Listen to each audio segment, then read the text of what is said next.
కరెక్ట్గా రేవంత్ రెడ్డి కూడా ఇదే మాట్లాడాడు. చంద్రబాబు నాయుడు కూడా ఆయన మంత్రి కూడా రాయలసీమ లిఫ్ట్ అవసరం లేదు అని అంటూ చంద్రబాబు నాయుడు బరి తెగించి మాట్లాడడం కూడా వాళ్ళిద్దరి మధ్య జరిగిన ఒప్పందానికి ఆమోద ముద్ర వేసినట్టు, అధికార ముద్ర వేసినట్టు. స్వలాభం కోసం ప్రజలకు ఎంతటి ద్రోహమైనా కూడా, ఎంతటి మోసమైనా చేయడానికి చంద్రబాబు నాయుడు అనే వ్యక్తి వెనకాడడు. తన స్వార్థం కోసం పిల్లనిచ్చిన మామను ఎన్టీ రామారావునైనా వెన్నుపోటు పొడుస్తాడు. తన స్వార్థం కోసం చంద్రబాబు నాయుడు జన్మనిచ్చిన సీమను కూడా ఏమాత్రం హెసిటేట్ చేయకుండా వెన్నుపోటు పొడుస్తాడు.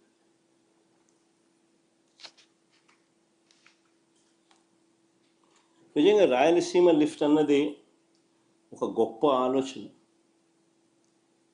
ఒక గొప్ప ఉద్దేశం ఈ రాయలసీమ లిఫ్ట్ ప్రాజెక్టు వెనకాల ఉన్నమాట. కరువు కోరల్లో చిక్కుకొని ఉన్న రాయలసీమ ప్రాంతం, వ్యవసాయం ప్రశ్నార్థకరం అయిన పరిస్థితులు, తాగడానికి మంచినీళ్ళు కూడా ఒక్కొక్కసారి దొరకని పరిస్థితి.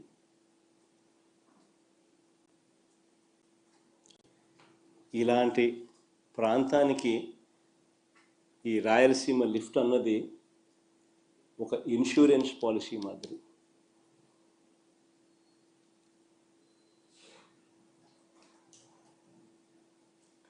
రాయలసీమకు, నెల్లూరుకు, చెన్నైకి ఇది సంజీవిని వంటిది.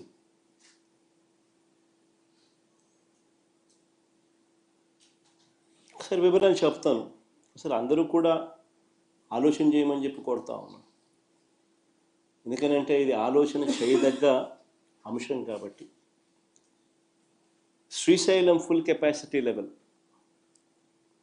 885 అడుగులు. శ్రీశైలం నుంచి రాయలసీమకు, నెల్లూరుకు, చెన్నైకి నీళ్లు ప్రవహించే పోతిరెడ్డిపాడు హెడ్ రెగ్యులేటర్